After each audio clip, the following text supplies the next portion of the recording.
Assalamualaikum warahmatullahi wabarakatuh. Salam sejahtera untuk kita semua. Salam guru penggerak. Berjumpa lagi dengan saya Habibi yang bertugas di SMP Sata Purwosento sebagai calon guru penggerak angkatan 11 dengan fasilitator Bapak Made Sadia dan pengajar praktik Bapak Ahyar. Video kali ini memaparkan tugas modul 1.1 demonstrasi kontekstual terkait strategi dalam mewujudkan pemikiran Ki Hajar Dewantara, pendidikan yang berpihak pada murid. Selanjutnya, pemikiran Ki Hajar Dewantara terkait pendidikan adalah menekankan pentingnya memandang murid sebagai subjek utama dalam pendidikan, memberdayakan mereka untuk menjadi individu yang berdaya dan berkontribusi positif dalam masyarakat, serta membangun kesadaran nasionalisme dan solidaritas sosial. Kemudian, filosofi pendidikan Ki Hajar Dewantara dibagi 3: Hingarso Sangtulodo, Madyo Mangunkarso, Tudwiri Handayani. Hingarso Sangtulodo artinya di depan guru menjadi contoh panutan muridnya. Madyo Mangunkarso, di belakang guru memberikan dorong kepada muridnya. Kemudian yang terakhir Tudwiri Handayani, di tengah guru memberikan motivasi pada muridnya. Selanjutnya, pendidikan di ruang kelas akan terlaksana secara efektif apabila memperhatikan azas trikon yang digagas oleh Bapak Ki Hajar Dewantara. Azas trikon ini menjadi prinsip perubahan yang dapat mewujudkan transformasi pendidikan. Di samping itu, azas trikon ini dibagi menjadi 3. Yang pertama, kontinuitas. Yang kedua, konvergensi. Yang ketiga, konsentris. Kontinuitas artinya pengembangan pendidikan yang dilakukan secara terus-menerus dan berkesinambungan. Konvergensi adalah pendidikan yang dilakukan bisa mengambil dari berbagai sumber dan disesuaikan dengan kebutuhan dan potensi yang kita miliki sendiri. Konsentris adalah pendidikan yang dilakukan harus tetap berdasarkan kepribadian sendiri.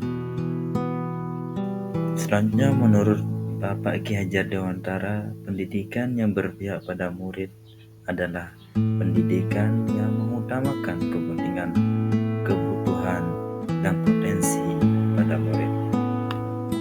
Strategi saya dalam mewujudkan pemikiran Bapak Ki Hajar Dewantara terkait pendidikan yang berpihak pada murid adalah yang pertama, merdeka belajar, yang dimana merdeka belajar ini siswa belajar dengan bebas tanpa tekanan yang berlebihan sehingga mereka bisa mengembangkan potensi diri secara optimal.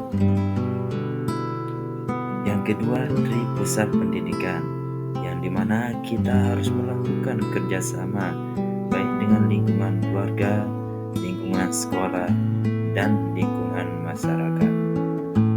Ketiga, prinsip Among, yang dimana guru bertindak sebagai pembimbing yang membangun hubungan positif dan mendukung murid dalam proses belajar agar siswa tidak merasa bingung ketika dalam proses pembelajaran dan tujuan pembelajaran juga akan tercapai secara maksimal.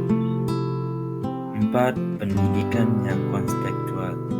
Pendidikan harus relevan dengan kehidupan sehari-hari murid dan menghubungkan pembelajaran dan lingkungan sosial, budaya, dan alam di sekitarnya.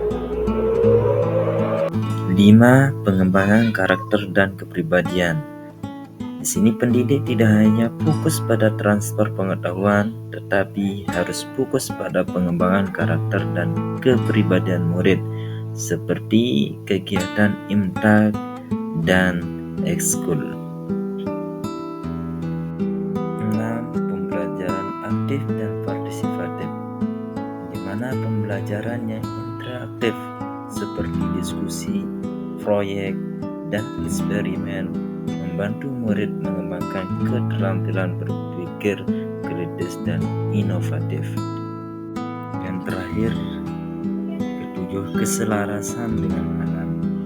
Siswa diajarkan untuk mencintai dan menjaga lingkungan, serta memahami keterkaitan antara manusia dan alam. Dari ketujuh strategi yang saya sampaikan dan yang akan saya terapkan tentu mempunyai tantangan dalam sistem pembelajaran, apalagi pembelajaran yang tidak berpihak pada murid. Di antaranya yaitu rendahnya motivasi belajar, terbatasnya pengembangan potensi, meningkatnya stres dan tekanan, ketidakadilan pendidikan, kurangnya kemandirian, serta rendahnya keterampilan sosial dan emosional siswa. Namun solusi untuk mengatasi tantangan pendidikan yang tidak berpihak pada murid yaitu yang salah satu mengadopsi pendekatan yang berpusat pada murid dengan diferensiasi pengajaran. Yang kedua, pengembangan keterampilan hidup. Yang ketiga, penggunaan teknologi. Yang keempat, pemberian dukungan emosional. Yang kelima, pelatihan guru. Yang keenam, kolaborasi dengan keluarga dan komunitas.